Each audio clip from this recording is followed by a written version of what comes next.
tudo bem com vocês? Hoje, na nossa aula de produção textual, nossa última aula para então nós entrarmos de férias, nós vamos estar fazendo uma revisão sobre o gênero que nós vimos na aula passada, que se chama relato de memória.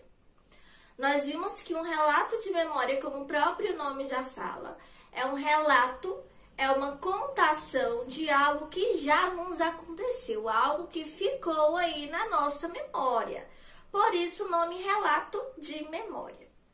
Esses relatos são contados por nós, já que são memórias que aconteceram com a gente. Então nós vamos ser personagens dessas histórias, nós vamos participar dessas histórias.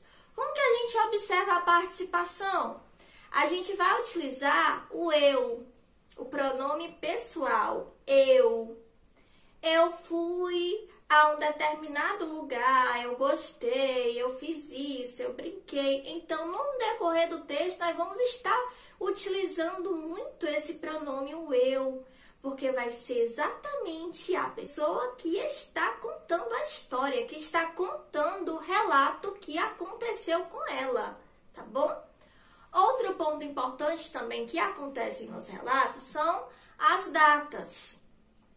Nós vimos que no relato também vai aparecer a data, exatamente para a pessoa que está lendo saber de qual período foi aquele que a pessoa está falando, já que é algo da memória, nós vimos que é algo que já passou. Então, eu vou contar uma história que já aconteceu comigo.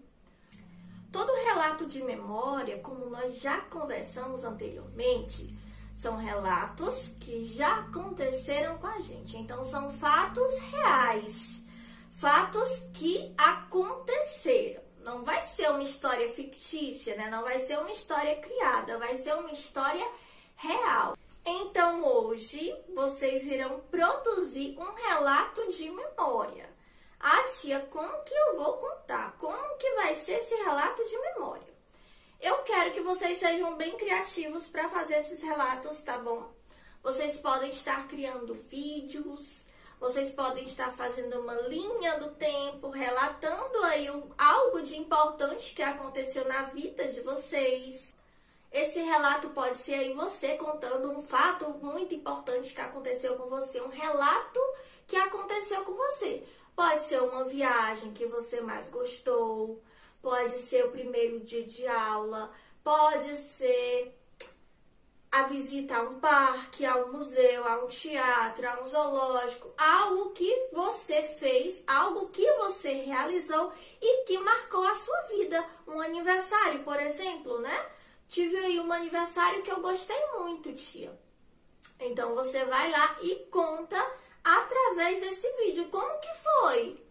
Como foi esse aniversário? Como foi esse passeio? Como foi essa viagem? Não sei, vai ser com vocês, tá bom? Então, repetindo, vocês irão produzir um relato de memória. Sejam criativos. Ah, tia, eu não consigo gravar um vídeo falando sobre esse relato. Então, escreve num caderno de literatura, tá bom? Repetindo, relato de memória é um relato, é uma contação de algo que já aconteceu comigo. No caso, eu vou ser o autor da minha história. Eu vou relatar uma situação que me marcou, que ficou lá na minha memória, tá bom? Então, a tia aguarda os registros no meu privado. Caprichem! Eu sei que vocês aí têm muitas histórias para contar. Escolham uma e contem através de vídeos ou de alguma outra forma criativa que vocês quiserem. Boa aula e bons estudos!